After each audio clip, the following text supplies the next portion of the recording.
శ్రీకాంత్ గారు, గత కొన్ని రోజుల నుంచి మొత్తం మీ గురించి లేదంటే రీతూ చౌదరి గారి గురించి అసలు రూ. 700,00,00,000 వీరికి ఎక్కడి నుంచొచ్చాయి? వీరు వైసీపీకి సంబంధించినటువంటి కొంతమంది నాయకులకు బినామీలు, తర్వాత మీరు కొన్ని ఛానల్స్‌కి గూడా ఇంటర్వ్యూస్ ఇచ్చారు. అసలు ఏంటి? జనరల్‌గా ఏం జరిగిందో సూటిగా చెప్పగలరా? దీని వెనక ఏం జరిగింది? నేను ఎవరికీ బినామీని కాదండి. ఆ రోజు జెప్పాను, ఈ రోజు జెప్తున్నాను. హ్మ్. అది ఏంటన్నది పోలీస్ డిపార్ట్‌మెంట్ వాళ్ళు చెప్పాలి. ఇప్పటివరకు నాకు నోటీస్ ఎలాంటిది రాలేదు. నేను నోటీస్ వచ్చాక తెలుస్తదండి. దాని ప్రకారం నేను చెప్తాను. అంటే ఇప్పుడు ఆల్రెడీ 'సింగ్' గారికి మీకు ఇద్దరికి గూడా సాన్నిహిత్య ఉంది. గతంలో గూడా ఇద్దరు గూడా కలిసి తిరిగారు. సో, ఆల్రెడీ చాలా విషయాల్లో గూడా సెటిల్‌మెంట్‌లు గూడా జరిగాయి.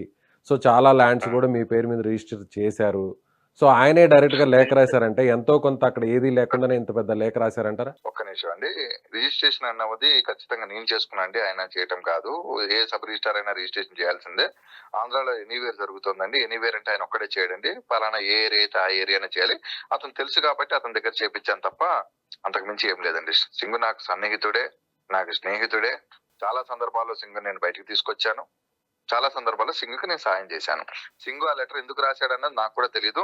సింగు జైల్‌లో ఉన్నాడు కాబట్టి ఎందుకు రాశాడా ఏంటన్నది నేను కూడా అడగడానికి కూడా పాజిబుల్ అవ్వదు గదా!